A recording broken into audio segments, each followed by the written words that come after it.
Good evening and welcome in to a state championship edition of the PressProsMagazine.com Monday Huddle. I'm Bruce Hooley. There it is Sonny Folks next to me on camera, and he and a crew of PressProsMagazine.com staffers are headed to Tom Benson Hall of Fame Stadium in Canton this weekend for the Division I-VII state championship games. No change. Midwest Athletic Conference teams doing very well in the playoffs. We have two in the state championship game, Marion Local in Division VII, Versailles in Division VI. This is the fifth, count them, fifth straight year that at least two, I should say, MAC teams have made the state title game. Not bad for a little league over in Western Ohio, Mr. Folks. Not bad at all, and they're pretty excited about it, of course. I think, somebody told me this just this afternoon. The good thing about being excited about it is the confidence factor. Having been there doesn't mean you're going to win automatically, but you've been there so many times now, and you just feel like you belong. You feel like you can play with anybody. Doesn't mean, again, I say that you're going to win, but it feels like you're not going to run into anybody there that is prohibitively better than you. Just settle down, play your game, execute like you do against any of the MAC teams you play for 10 weeks, and you take your chances, and you got to feel pretty good about it.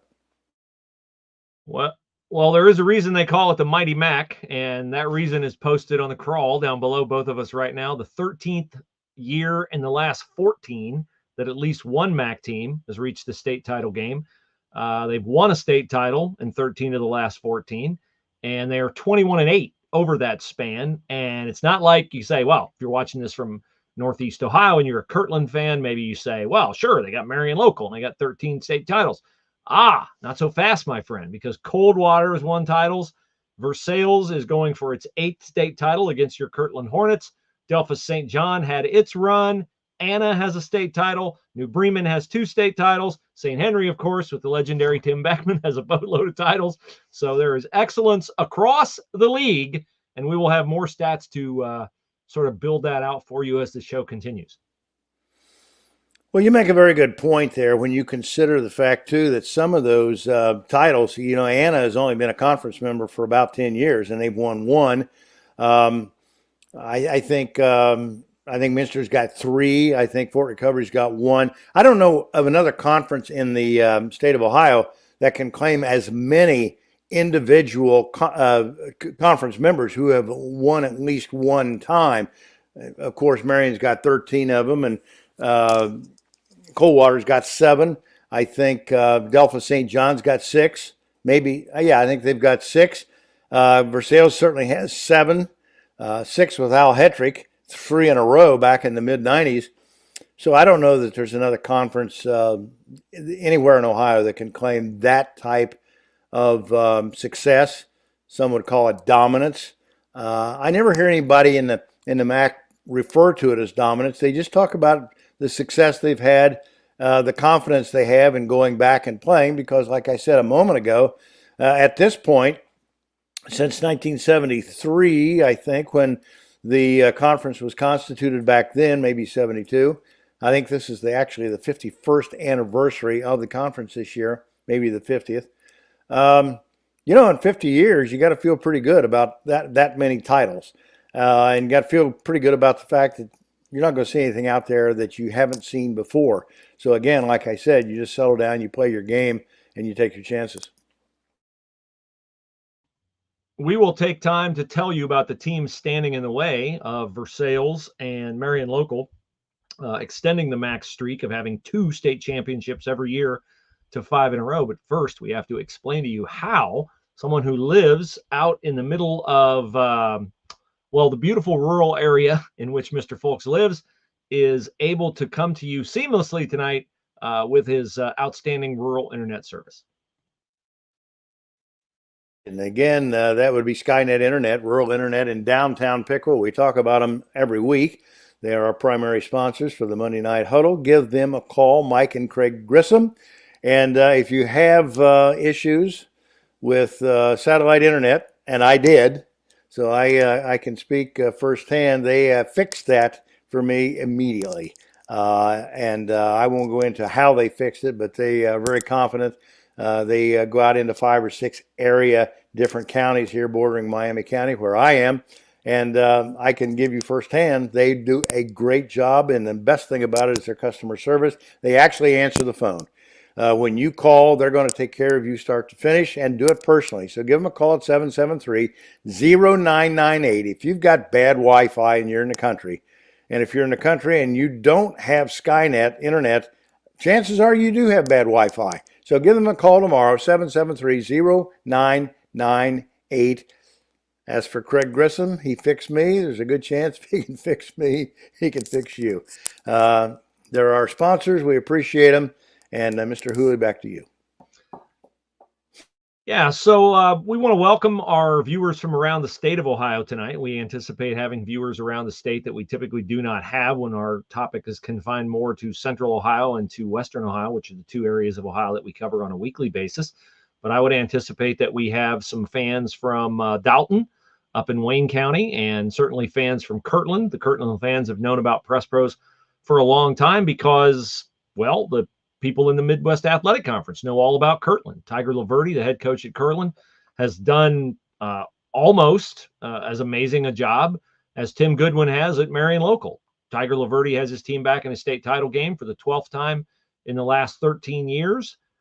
He is seeking what I believe would be Kirtland's 7th state championship. They're the gold standard of excellence in Northeast Ohio small school football. They have a long history with Marion Local.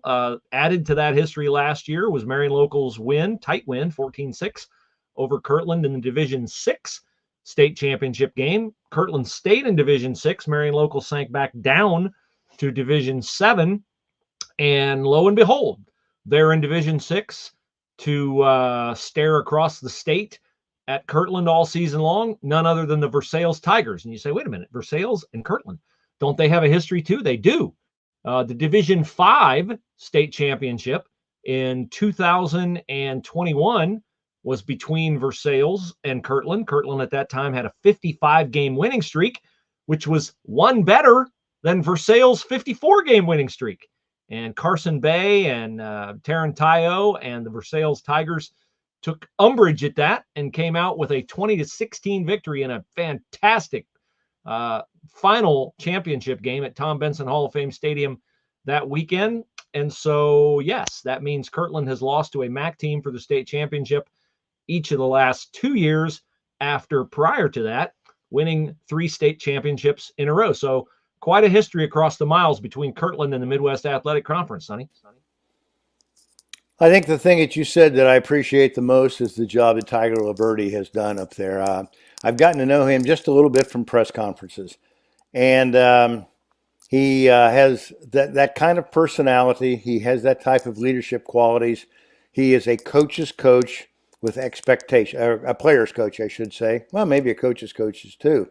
But he certainly has the respect of his kids. He has expectations for them. He's been there long enough now, I think about 12, 13 years, to where the kids know what's expected of them. That is so important toward the success of a program. The sustaining of success with a program is when the kids come in from 6th, 7th, 8th grade, they know what's expected of them. They know who the coach is. They know from their older brothers and kids that they've looked up to over the years what to expect. And he has been super there. And, I thought last year's game, which I think was a 14-10, was that the score? 14-6? You forget. But I just thought that was a great championship football game, because it was hard hitting. It didn't give you the impression that it was a small school Division VI football game. You just saw a lot of big players make big plays in that particular game, and they're known for that. I've seen them play Coldwater the same way. I've seen them play Minster the same way. They lost to Minster back in 2014.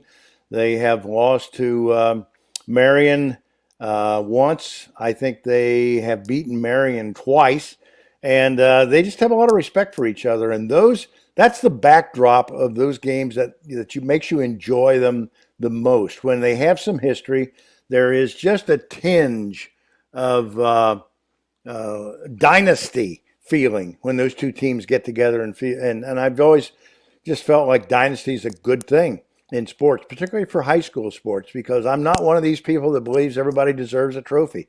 I want to see people beat the very best if they're going to be a champion. I don't believe, very much in that respect for the fact of inclusion. If you want to win, if you're going to win something, you go out and you got to beat the best. I don't care, who they are, what they are, where they go to church or anything like that. Just beat the best and challenge yourself. And boy, when those two teams get together, when they've gotten together with Coldwater, when they got together with Minster back in 2014, you had that feeling about the Kirtland Hornets, and Tiger does a super job there. Yeah, he certainly does. And I did not do a super job in giving you the location of the games. My friend from Stark County, Mr. Joe Race, shout out Joe. Sorry I made that mistake, that egregious mistake. Joe is with the Canton Building Industry Associates, and he points out the games will be in Canton, not in Akron. Yes, he's absolutely right, because they're at Tom Benson Hall of Fame Stadium, right by the Pro Football Hall of Fame, which is right along the highway. You can't miss it. And the games are indeed in Canton. Starting Thursday night with a 7:30 matchup in Division II between Massillon, Washington, and Akron, Hoban.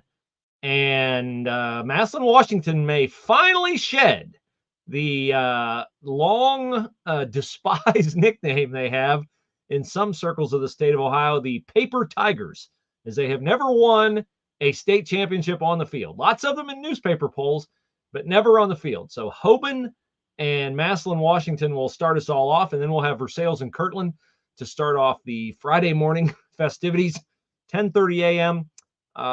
Versailles and Marion Local both play at 10:30 a.m. Marion has won, I'm trying to remember, they won state titles the last 2 years, Sonny, playing the 10:30 game.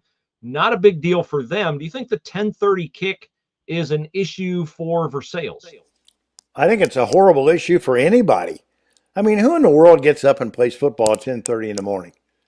I know they got a schedule to keep. They only you rent the stadium and you only got so many hours and days to do it. But 10:30 in the morning, when you got to go out and hit, and you got to get loose, you got to get up, and you're out of your routine. Now everybody's out of the routine, but I just think it's a horrible time to have to play football.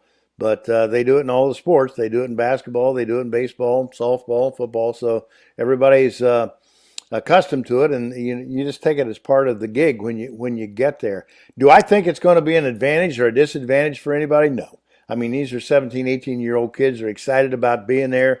I think they could probably play at 7 a.m. and they'd be up at 4, getting ready, getting their game face on, the excitement, the adrenaline, and everything. No, these are young kids, and it doesn't really – I don't think it matters when they play.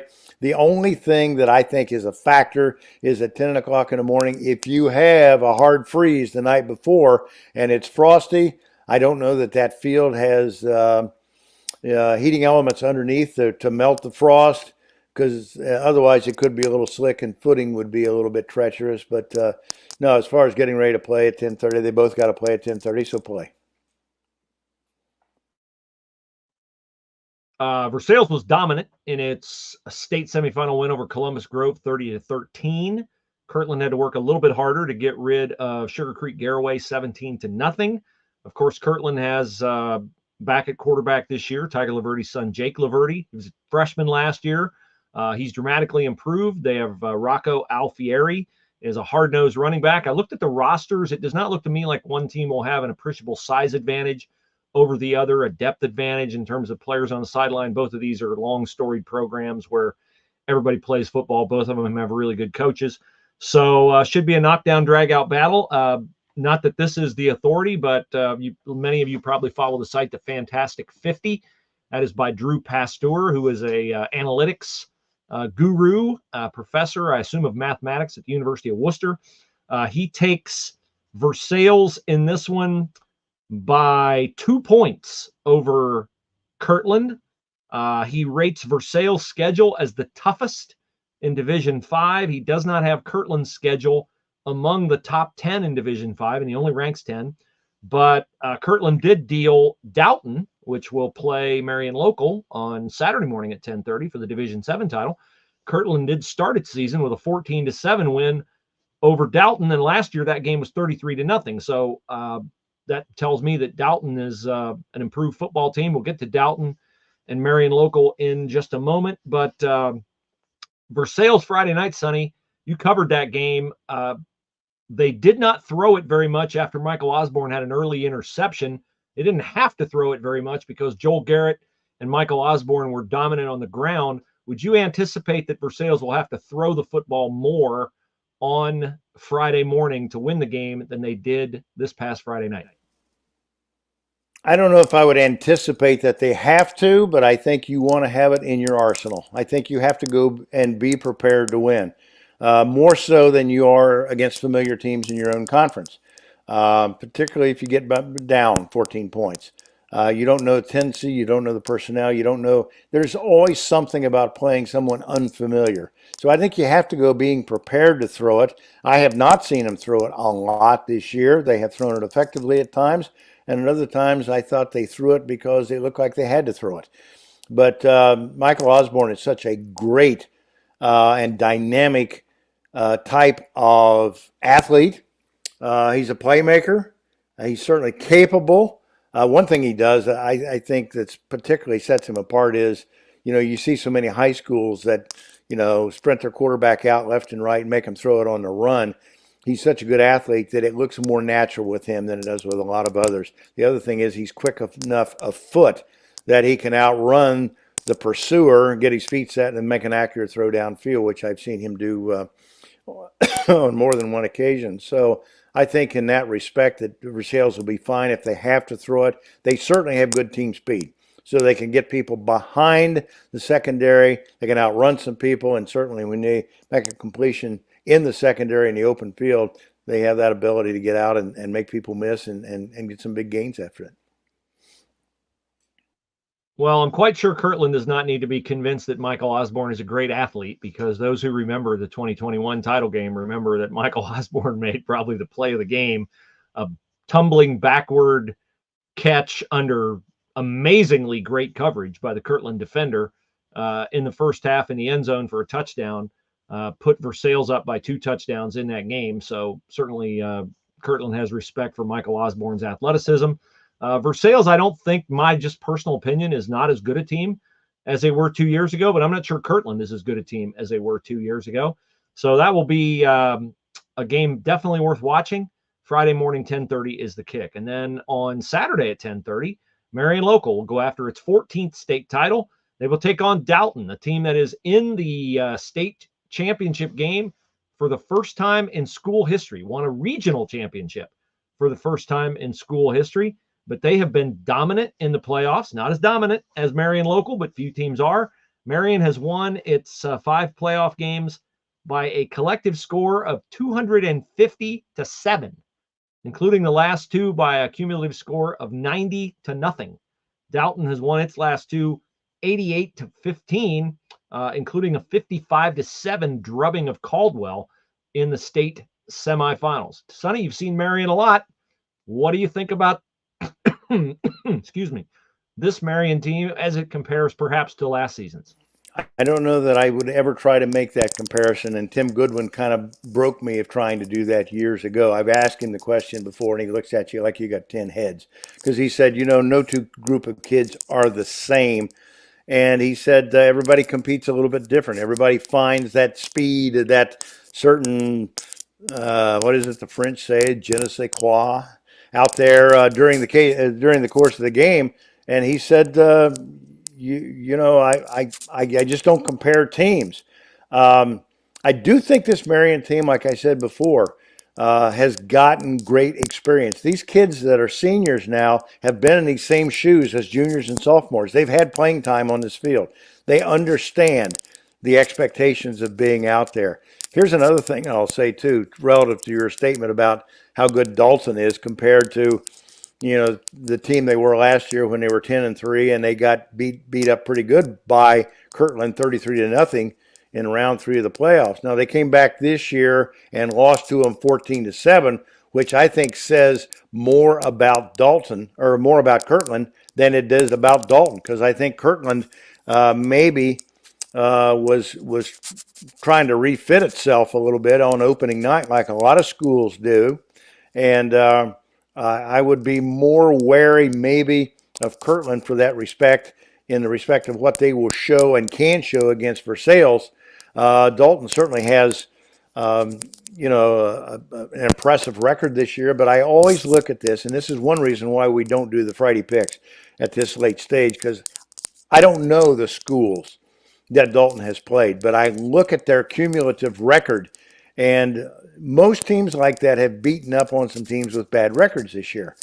We've seen that through the last 2 or 3 weeks of the playoffs, and I think that does say something about what you look at a team and say, wow, this team has, they beat a team last week, Caldwell, 55-7.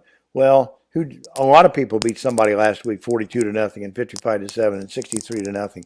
That's just the vagaries of high school football. So I do think that Marion will have, and if it's not an advantage to have that kind of experience where you've won 13 out of 16 state final games, not that they can't be beaten, because everybody can be beaten, but they have won with so many different types of players. They've running teams, passing teams, defensive teams, small teams, big teams. They've won against Youngstown Ursuline in Division V about a decade ago. And I looked at that Youngstown Ursuline team that day, and I said, there's no way in the world they beat this team. There is absolutely no way that they pulled this off, and yet they did. So they've won in 5, Division VI, and Division VII. There is nothing left for them to prove, and there's nothing maybe left for them to learn about how to go out there, adjust your game to the competition, and be ready to compete. Well, before my friend Joe Race texts me again or Facebook messages us, and by the way, you can Facebook message us, and as a homage to all my friends from Wayne County, before Sonny Folks goes to the title games this weekend, I will have pounded it into his head that it is not Dalton, but it is Doughton. Doughton. And you will pass. Unfortunately, they'll be closed at this time of the season. You will pass the delicious Doughton Darriette right on Route 30 as you head toward Canton there on Route 30. So Doughton, keep that in your mind. It is Doughton, not Doughton. Dalton. You have something to say to that? Well, what I would say to that is, if it's Doughton, it's very undermarketed.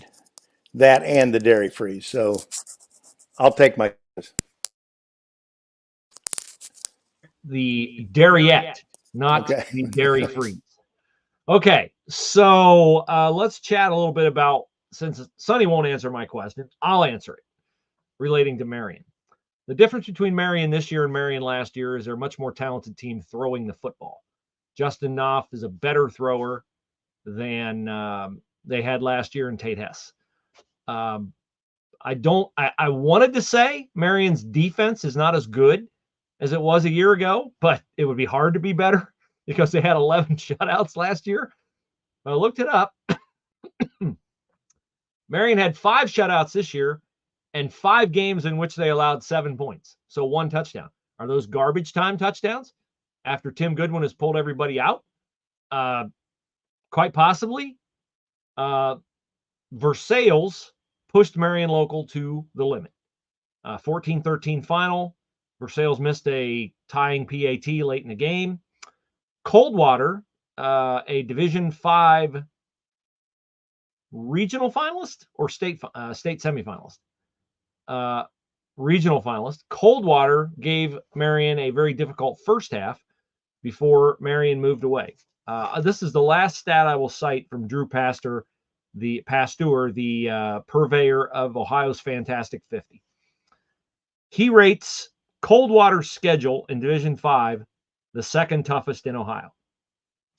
He rates in Division VI toughest schedules, top 3, Versailles, Anna, Parkway. In Division VII, he rates toughest schedules from the top down, Marion Local, St. Henry, Fort Recovery, New Bremen, Minster, Delphus St. John's.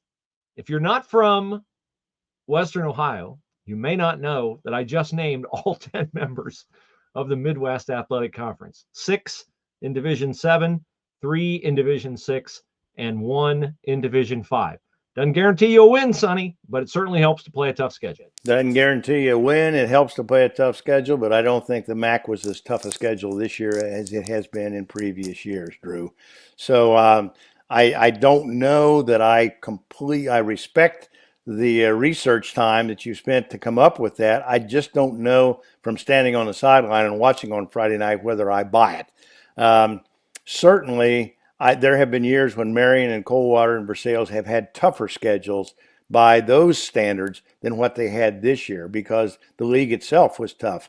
There have been years in the past when, you had to fight for your life against teams like, for instance, St. Henry. You didn't have to do that this year.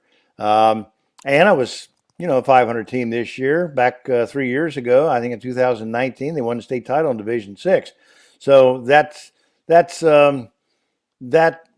think that's a relevant statement, but I think it's also a relative statement to the particular year that you're comparing the competition. I think I'll just say it like it is. I think football across the state of Ohio is a little bit in retooling stage this year, and that includes the MAC conference.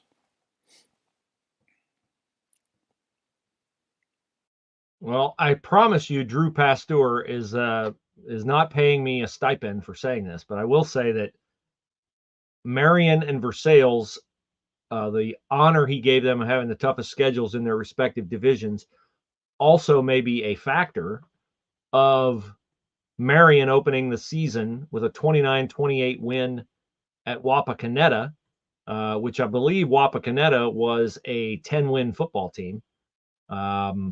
10-3, and made it to the third round of the playoffs before losing to Hamilton-Baden. And Versailles began the year with a win over Salina, which made it to the state semifinals in Division III. So both of them beefed up an already tough MAC schedule with a tough opener against two teams that had years.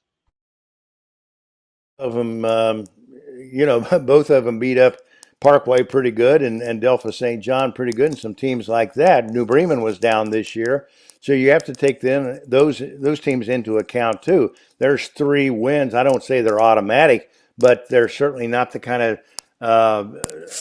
they don't pose the kind of drama that you get when you play Coldwater and Marion Local. I'm just saying again, this year, a 2-8 team for St. Henry that's highly unlikely. And I know they had some issues there for the last couple of years. They're in a rebuilding phase, but teams go through that. And I just think across this area this year, the MBL, you look at that, you look at Three Rivers Conference, for whatever reason, the cycle bites people, and it bites them seemingly equally. Now, Marion has been able, and people ask all the time, how does Marion do that? Well, look, they have got 6 extra weeks of practice again this year, like they have for the 16 of the last 24 years. I figured this out the other week, just this past week.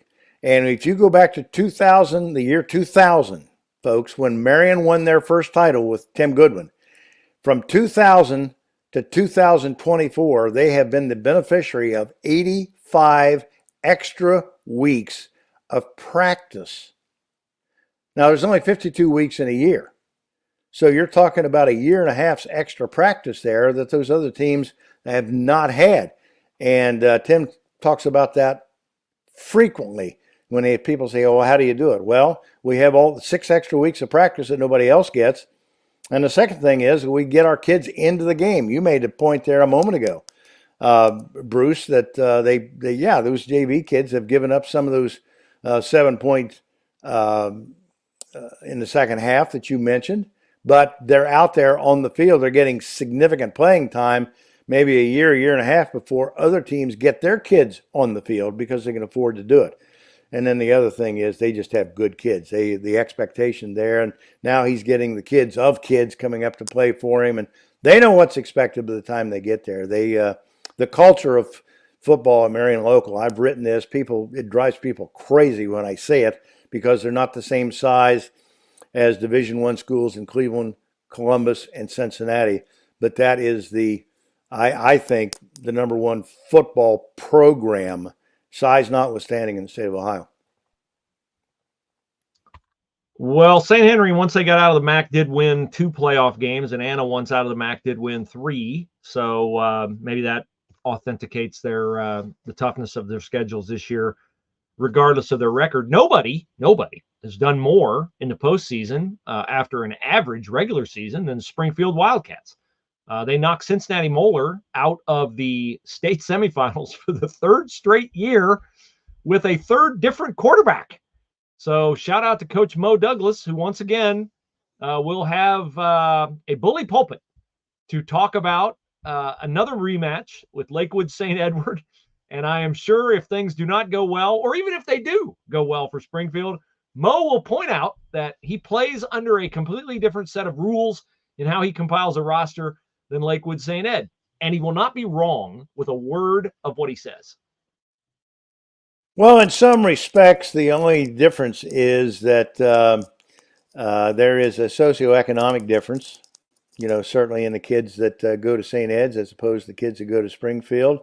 But I think Mo has attracted his share of better players over the years. Notice I say attracted because, with the days of open enrollment now, and, we have fought wars to send your kids to where you want to send them to go to school. And if football is part of that, so be it. It's part of it. The funny thing is that no one ever sends their kid to another school for math and English. But for football purposes, there's a lot of schools in the state of Ohio that you can say this coach, that coach attracts, athletes from time to time to come there for whatever reason to play for him. But the point of the matter is, last year against St. Henry, they played St. Edward, they played them very hard. You and I watched that game. That was a very physical game. And Springfield, they just never said uncle. I mean, they every play, defense, offense, whatever it took, they were out there hitting, they were competing, they were fighting, they were scrapping. And, you got to give them credit for that because I think at this point, I'm not in St. Edward's shoes, but I guarantee you that title win would mean a heck of a lot more in Springfield than it would mean in Lakewood, Ohio. I tend to agree with you on that. And Bryce Schondelmeyer was under extreme duress in that game a year ago. I will never understand what Purdue, Wisconsin, any Big Ten team that's not Ohio State, Michigan, or Penn State was thinking and not recruiting Bryce Schondelmeyer to be its future quarterback. And Springfield was victimized in that game. They had a very young left tackle, very, very young. And St. Ed's smartly took advantage of that. I don't know how much that young man has improved this year. If he's improved a lot, he's got to give the quarterback time to throw because you will not be able to run it down St. Ed's throat every single play. We'll run through quickly the other games, and let's start with in Division II. We said Massillon, Washington 15-0 against Akron Hoban 13-1. In D3, Toledo Central Catholic against Columbus Bishop Watterson 14-1. Cleveland Glenville, which had not won a state title on the field until last season, will try to win its 2nd in a row in Division IV. So that's against Kettering Alter. And in Division V, which looks like it might be perhaps the most competitive game, although I expect Versailles and Kirtland to be a knockdown, drag-out battle. Liberty Center 15-0 against Perry 15-0. So that's your lineup of state championship games. Mr. Folks, you took in a game of some import on Saturday afternoon, and you have opined on it on the site. Ohio State 24, Michigan 30. Well, what I'm going to say, first of all, what a privilege it is to just experience that atmosphere. 110,000 people there, and I've never gotten caught up in the hype about Ohio State, Michigan, and the name calling and all of that. It's just interesting to go watch people, as I said, how they act, in public over a football game. But I think it was maybe a better football game than what people in Ohio realized because they came up on the short end of it. There's a lot of things in that football game that are questionable, like there always is when you don't win. I came away with it wondering why. We've talked so much about why they haven't run the ball more and more effectively this year, and I thought they did run the ball effectively. I don't know why they didn't run it more on Saturday, because Trey Henderson was certainly healthy. He looked quick. He looked confident. I thought the offensive line blocked for the run better than I have seen them in probably 2/3 of the games I've watched this year. That was a big issue. Chip Trainum has 6 carries. He got 37, 38 yards. I would have done whatever I could to have kept Michigan's, once again, I've written about this for the last 2 years, keep Michigan's offense off the field. The way you do that is run the ball, kill the clock.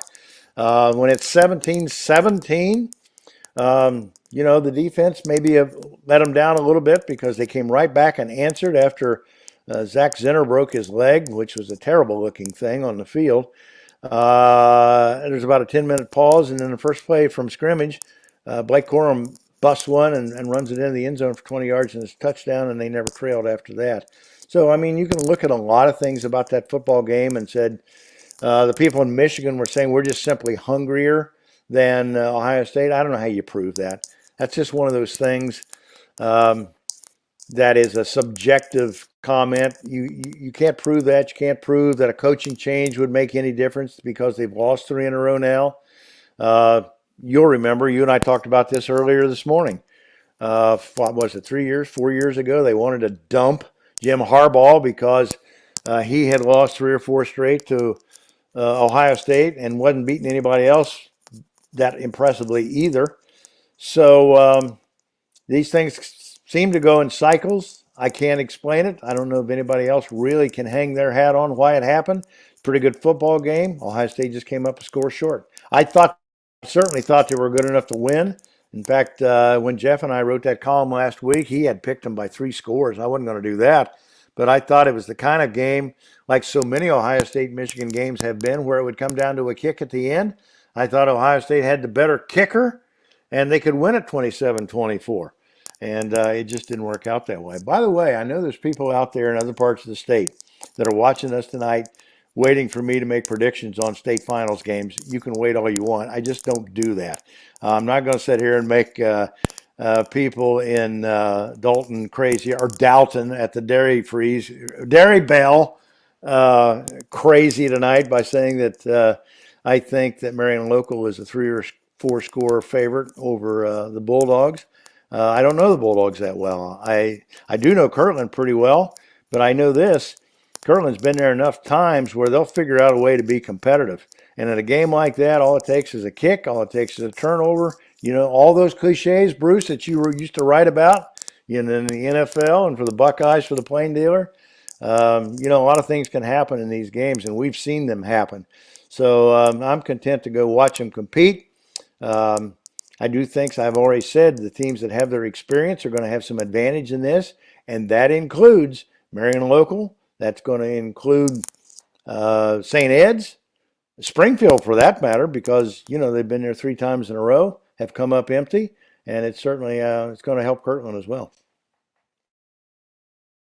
To your point about the passions of the Ohio State-Michigan game making people get outside themselves, I saw the most unique explanation today on X for why Michigan won the game, presumably from an Ohio State fan who perhaps had not sobered up yet.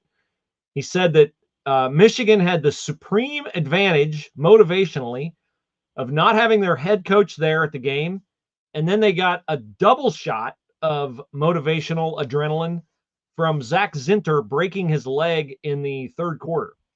And I thought, so it's an advantage not to have your head coach there and an advantage not to have your All-American offensive lineman on the field. A lot of bruised egos in that game, which our friend Sonny at Orthopedic Associates of Southwest Ohio can fix a lot of things. I'm not sure they specialize in fixing bruised egos. No, but if you have your tibia snapped like he did the other day, and that was a gruesome looking injury, because I had a pretty good look at that from my vantage point on the sideline. I'm sure that if that ever happens to you, that you can call Orthopedic Associates of Southwest Ohio, and one of their expert surgeons can put you back in good playing shape right on schedule. They've got conveniently located. I think they have 7 different outlets from Southwest Ohio up and to the region by Lima, and certainly from the Indiana border over by uh, the area in Urbana and that way. Great people, uh, great care and compassion across the entire medium of orthopedic care.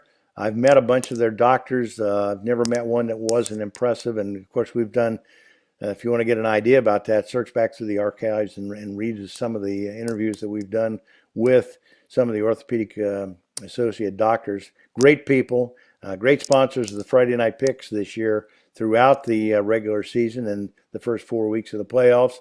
And so our thanks again to the Orthopedic Associates of Southwest Ohio. They're there when you need them, and you can be confident that when you do, you'll come out a winner too. So our thanks to all of those people, Summer Swift, their marketing director, and certainly all the doctors that I mentioned before. Great people, and we thank you. As we wrap up tonight, I will not be in Canton this weekend. Those of you who know I'm having some medical treatments to get rid of a brain tumor, the vestiges of that. I apologize for the coughing tonight. That's not related to the brain tumor. I don't know what I picked up, but I picked up a little something. State championship football weekend on the high school level is one of my favorite weekends of the year, perhaps my favorite weekend of the year. So I'll miss being there to talk about the community spirit of Versailles and the Marion Local communities, which support their team ardently, as do all the communities. Hilliard Bradley had a great year. Unfortunately, lost their quarterback, Braden Fleehardy, to an ankle sprain. Did not have him against St. Ed in the state semifinals. I'll miss hanging out with my colleagues. My treatment's going well. The only side effect that I have so far is fatigue, which I can't predict. So don't think I have the stamina to be there at the tournament this weekend. But hope all of you who are going have a wonderful time. One note that I found today on the OHSAA site, which I'll just say I find highly curious and really super inconvenient. You cannot buy tickets at the game. You cannot show up at the game and buy a ticket to the game. Now, you can pull your phone out and buy a ticket to the game at the game, but you cannot walk up to a box office and purchase a ticket and get into the stadium. So the OHSAA continues to make it as hard as possible for people to see their product, which I find inane and inexplicable. And with that, I will leave. I will remind you to follow us on Instagram at Press Pros Magazine, on Facebook at Press Pros Magazine, on Twitter at Press Pros Mag, and we will have a robust Instagram presence this weekend with highlights and post-game interviews and all that. Young Alan Brads will be doing that. If you want to reach the Instagram audience, you put a youngin on it, and he will do a great job. So with that, I will yield the final word to my friend Sonny Folks and congratulate all of our teams and all of our fans on a great 2023 regular season and postseason. By saying this, Bruce, I'll end this way with tremendous appreciation to another record-setting fall sports season on Press Pros. Just a number of people, a lot of new people from other parts of the state who logged into us because they want to know what's going on in the MAC. They want to know something about Marion Local and Versailles and some of the teams that are going to be in Canton this weekend. We continue to get new audience from Southeast Ohio for one reason or another. And basketball is coming up. I did a little travel last week and made a few rounds around some different counties and got to meet some coaches and got to talk with some people, new people who said, hey, we followed you guys.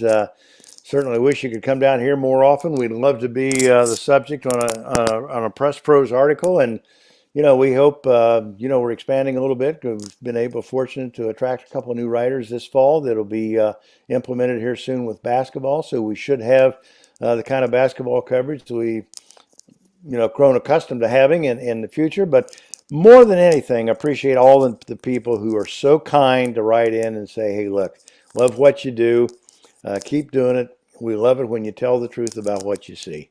And, we're fortunate to have guys like Hal and Bruce and Alan Brads and some of the people, Greg Horde, certainly Steve Blackledge in Central Ohio, and just people who have Jeff Gilbert.